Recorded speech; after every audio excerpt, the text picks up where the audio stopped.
লাগবে। আর খেতে ভাই দুর্দান্ত হয়েছে, আমি একটু খেয়েই নিয়েছি, কি করব বলো, গন্ধে তো আর নিজেকে সামলাতে পারি না। না, যারা এখন আমার চ্যানেলটাকে সাবস্ক্রাইব করনি তারা খুব লস করছো, এত ভালো ভালো রেসিপি তোমরা মিস করে যাচ্ছ, বুঝতে পারছো তোমরা? হ্যাঁ, হ্যালো এভরিওয়ান, গুড মর্নিং। কেমন আছো তোমরা সবাই? আমি খুব ভালো আছি and welcome back to my channel দীপুর পাঁচালী। এখন সকাল বাজে 7টা, আমি ঘুম থেকে উঠে পড়েছি। ঠান্ডার নাম বন্ধ নেই এখানে। রাতের বেলা হালকা একটু ঠান্ডা পড়ে, বাট দিনের বেলা প্রচণ্ড গরমই হয়। আর ঠান্ডার ওই আমেজটাই নেই, হালকা হালকা একটু বাতাসটাই অ্যাকচুয়ালি ঠান্ডা, কোনো কুয়াশা দিয়ে যে একদম জমজমাট একটা ঠান্ডার ব্যাপার ওইটা আর নেই। এই ঠান্ডা ঠান্ডা হালকা হালকা বাতাস নিয়ে আজকের দিনটা শুরু করছি তোমাদের সাথে। আর আজকে সারাতে কি কি হচ্ছে সব কিছু তোমাদের কাছে শেয়ার করব।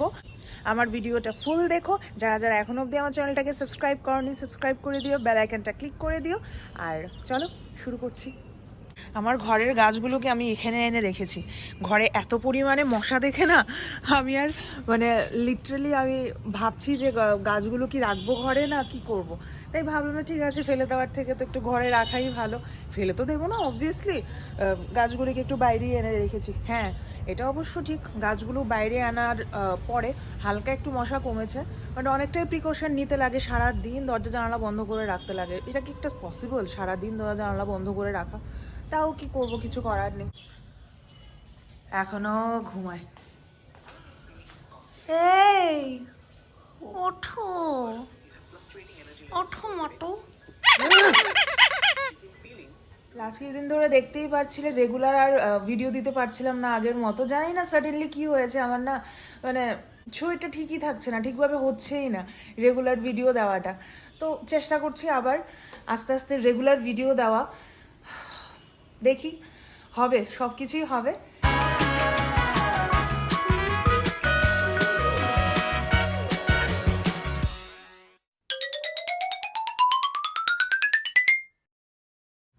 মানুষ বলে না মেয়েদের কপালে শান্তি নেই, সেম আমারও সেমই অবস্থা। রান্না করবো ভেবেছি, ঘরে অনেক জিনিসপত্র নেই, মানে যেটা রান্না করবো ভেবেছি সেটার সাথে রিলেটেড কোনো কিছুই নেই। তো আবার বাজারে গেলাম, বাজারে গিয়ে ফ্রেশ কিছুই পাইনি আজকে, কিন্তু দরকার না হলে না হয়, তাই অনেক কিছু নিয়ে এসেছি। ধনেপাতা, পেঁয়াজ কলি। এই ফার্স্ট আমার ঘরে শিম এলো, শিম এতদিন অবধি আনিনি, বাজারেই যাওয়া হয়নি। তো ফার্স্ট সিজনের শীতকালের ফার্স্ট শিম। তোমাদেরকে তো আজকে আমি বলিনি যে আজকে আমি কি রান্না করব। একটা নতুন একটা জিনিস রান্না করবো ভাবছি, এটা আমি আগে কখনো রান্না করিনি, বাট ভাবলাম যে তোমাদের সাথে শেয়ার করবো অবভিয়াসলি। এই যে চিংড়ি, বড় বড় আমি গলদা চিংড়ি নিয়ে নিয়েছি, ছিলই আমার কাছে 3টের মতো। তো বড় বড় যখন তো চলে যাবে, আমরা দুজন মানুষ কতটুকু বা খাবো। আর এগুলো দেখো পড়ে গেল, এগুলো হলো চিংড়ি মাছের পায়াগুলো, হতো কাঁকড়ার পায়ে যেমন মাসল থাকে, সেম চিংড়ির পায়েগুলো তো না মাসল আছে। এই দেখো, দেখতে পাচ্ছ ভিতরের মাংসটা থাকে কিন্তু। তো আমি সেটাই ভাবলাম যে চিংড়ি মাছটা দিয়ে আর এই পায়াগুলো দিয়ে আজকে একটু চিংড়ি বিরিয়ানি করব। একটু অন্যরকম ভাবে করবো, যেটার মধ্যে সবজিও থাকবে, চিংড়ি মাছও থাকবে, চাল থাকবে। তো তার জন্য আমি কি কি নিয়ে নিয়েছি তোমাদেরকে দেখিয়ে দিই। এখানে আমি একটু টমেটো কুচি করে নিয়েছি, তারপর নিয়েছি গাজর। তোমরা বলো বিরিয়ানিতে কেউ গাজর দেয়, আমি দেই, কিন্তু দেখতে না যথেষ্ট ভালো হয় দেখতে, আর খেতেও খুব ভালো হয়। তোমাদেরকে আমি দেখাচ্ছি কি করে করব। এটা কিন্তু চিকেন বিরিয়ানির মতো একদমই হবে না, একটু অন্য রকমের বিরিয়ানি করব, একদম মুখে লেগে থাকার মতন বিরিয়ানি। ট্রাস্ট মি, এভাবে ট্রাই করো আর ভিডিওটা ফুল দেখো, আশা করি তোমাদের খুবই হেল্প হবে। রেগুলার এই নর্মাল চিংড়ি মাছ দিয়ে একই রকম তরকারি খেতে খেতে যারা অতিষ্ঠ হয়ে গেছে না, ওদের জন্য তো একটা বেস্ট অপশন তোমাদেরকে আমি দিচ্ছি। আজকে বিরিয়ানি হলেও খুব তাড়াতাড়ি রান্না করার চেষ্টা করবো। আজকে শরীরটা বেশি একটা ভালো না, আমি জানি না আমি কতক্ষণ দাঁড়িয়ে থাকতে পারবো এখানে, আরো বেশি টায়ার্ড হয়ে যাওয়ার আগে তাড়াতাড়ি রান্না করে শেষ করে দেবো। তো কড়াই বসিয়ে দিয়েছি, আমি ফার্স্ট চিংড়ি মাছগুলি একটু ভেজে নেব, কারণ বড় বড় চিংড়ি তো না ভাজলে ভালো লাগবে না। এখানে আমি পেঁয়াজ কুচি করে নিয়েছি, এটার হাফ দিয়ে হবে বেরেস্তা আর হাফটা দিয়ে আমি বিরিয়ানির গ্রেভিটা বানাবো। তো পাশে আমি এই কড়াইটাতেও বসিয়ে দিই, কি বলো? এ পাশে বেরেস্তা হয়ে যাবে, এ পাশে ভাজা হয়ে যাবে। চিংড়িগুলোকে আমি সিম্পল নুন হলুদ দিয়ে মাখিয়ে বসিয়ে দেব। মানুষ হয়তো বা ভাবতে পারে যে চিংড়ি মাছের পায়া কেউ থরি না খায়। আমি জানি না মানুষ কেন খায় না। আমাকে কেউ যদি জিজ্ঞেস করে আমি বলবো কেন খায় না। টেস্টি জিনিসগুলি মানুষ সবসময় বাদ দিয়ে দেয়, বলে কি এগুলো নাকি খেতে নেই, নোংরা, কি নোংরা, ইস। আমার একদমই না। খেতে জানলে সবকিছুই খাওয়া যায়, আর না খেতে জানলে না, আলু দেখেও মানুষ বলে ইস আলু।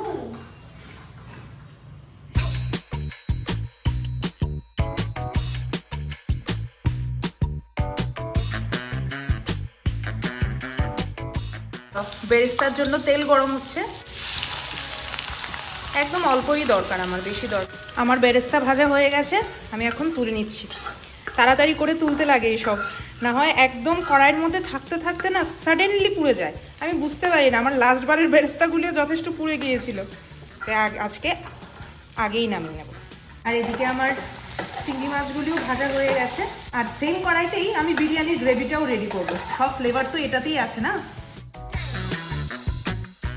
একটু তেল দিয়ে দিলাম, তার মধ্যে দেব এলাচ, দারচিনি, কারেনিস, জায়ফল, জয়ত্রী, গোলমরিচ, তেজপাতা, শুকনো লঙ্কা আর লবঙ্গ।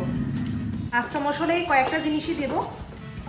আর বেশি লাল করে ভাজার কোনো দরকার নেই, কালো হয়ে গেলে না দেখতে ভালো লাগবে না। তাই আমি সাথে সাথেই বাকি যে পেঁয়াজটা ছিল ওই পেঁয়াজটা দিয়ে দেব। দিয়ে দেব নুন, লঙ্কার গুঁড়ো দেব, ধনে, আর দেব জিরের গুঁড়ো।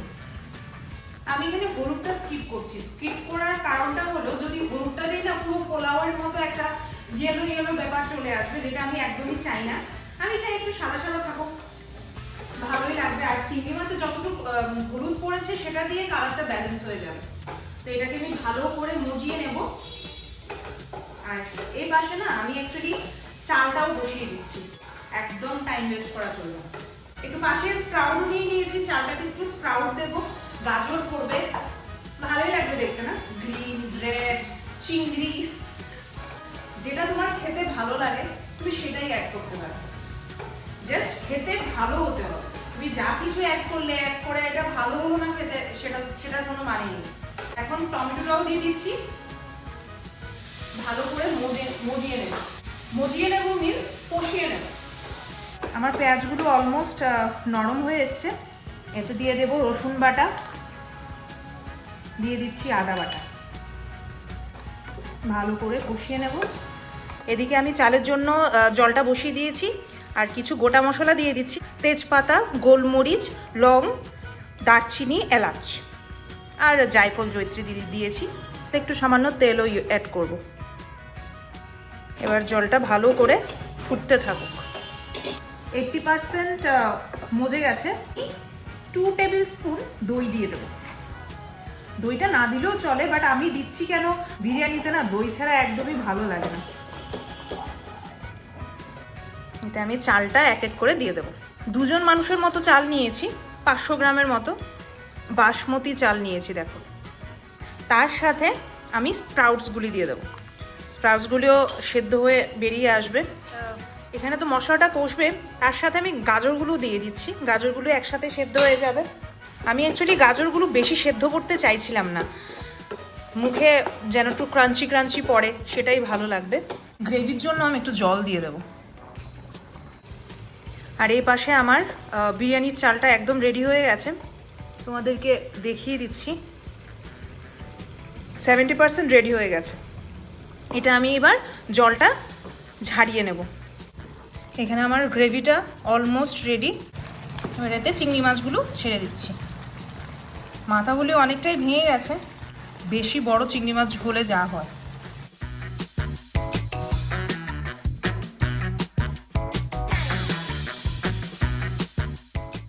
বেশি নাড়বো না, ভেঙে যাওয়ার সম্ভাবনাটা আছে। এভাবেই একটু ঢাকা দিয়ে রেখে দিচ্ছি। এখানে আমি জাস্ট এখন একটু এক মুখের মতো কেওড়া জল দিয়ে দেবো। আর এরই পাশে দিয়ে দেবো 1 চামচের মতো ঘি। অ্যাকচুয়ালি 1 চামচ না, 2-3 চামচও দিতে পারো।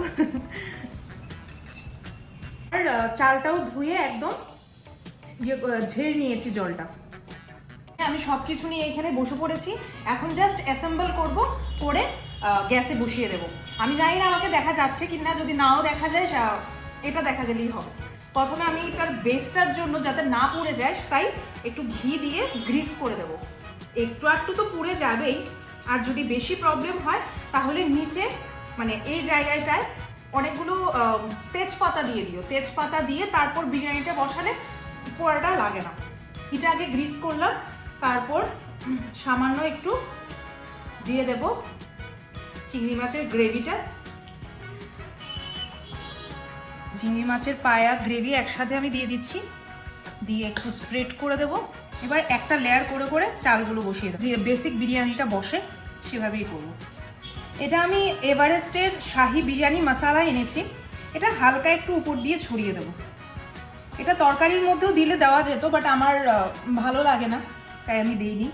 প্রত্যেকটা লেয়ারে আমি অল্প অল্প কেওড়া জল ছড়িয়ে দেবো। হালকা একটু নুন দিলাম, আবার চিংড়ি মাছ দিলাম,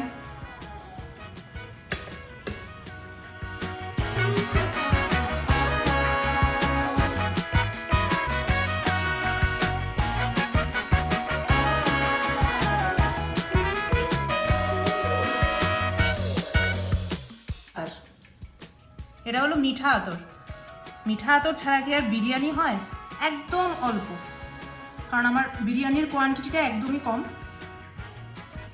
আমার বিরিয়ানি ভাপে বসার জন্য একদম রেডি। এই যে দিলাম লিড লাগিয়ে, এই যে তোমরা দেখতে পাচ্ছ তাওয়া একদম গরম হয়ে গেছে। আমি কড়াইটা বসিয়ে দেব। এটাকে আমি এখন মিনিমাম 1 ঘন্টার মতন স্টিম করব। ভাবছিলাম ফুড কালার যখন আছে আমার কাছে, আমি কেন ইউজ করবো না। এই যে আমি একটা ইয়েলো কালারের ফুড কালার নিয়েছি, এবার আস্তে আস্তে এটাতে পোর করে দেব। আর আমি এই পাশে আরেকটা রেডি করেছি বিরিয়ানির জন্য, এখানেও দিয়ে দেব। দিলাম ঢাকা, এটাকে আর নাড়াচাড়া করব। এই পাচ্ছ আমার বিরিয়ানি একদম রেডি। ওয়ে হয়ে,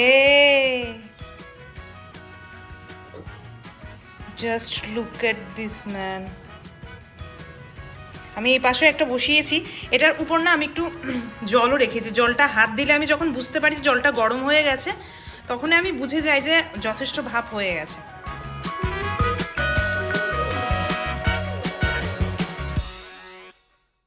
কাশ আমি তোমাদের এটা স্মেলটা পাঠাতে পারতাম জাস্ট, বাকি তো এমনিতে পার্সেল করতে পারছি না। তোমরা জাস্ট বানিয়ে বাড়িতে বানিয়ে তোমরা খেও। Just look at this guys, কি ভালো হয়েছে খেতে। আমার মুখ থেকে জল পড়ছে, লিটারালি আমার মুখ থেকে জল পড়ছে। আমার ইউনিক চিংড়ি বিরিয়ানির রেসিপিটা তোমাদের কাছে কেমন লাগলো নিশ্চয়ই আমাকে কমেন্ট বক্সে জানাবে। আর খেতে ভাই দুর্দান্ত হয়েছে, আমি একটু খেয়েই নিয়েছি, কি করব বলো, গন্ধে তো আর নিজেকে সামলাতে পারি না। তো যথেষ্ট ভালো হয়েছে খেতে। যারা এখন আমার চ্যানেলটাকে সাবস্ক্রাইব করনি তারা খুব লস করছো, এত ভালো ভালো রেসিপি তোমরা মিস করে যাচ্ছ, বুঝতে পারছো তোমরা? হ্যাঁ, সাবস্ক্রাইব করে দিও, বেল আইকনটা ক্লিক করে দিও। আমার ভিডিওসগুলি তোমাদের কাছে ভালো লাগলে লাইক, কমেন্ট আর শেয়ার করতে একদমই ভুলো না। চলো দেখা হচ্ছে আমার অন্য আরেকটি ব্লগে। Till then by.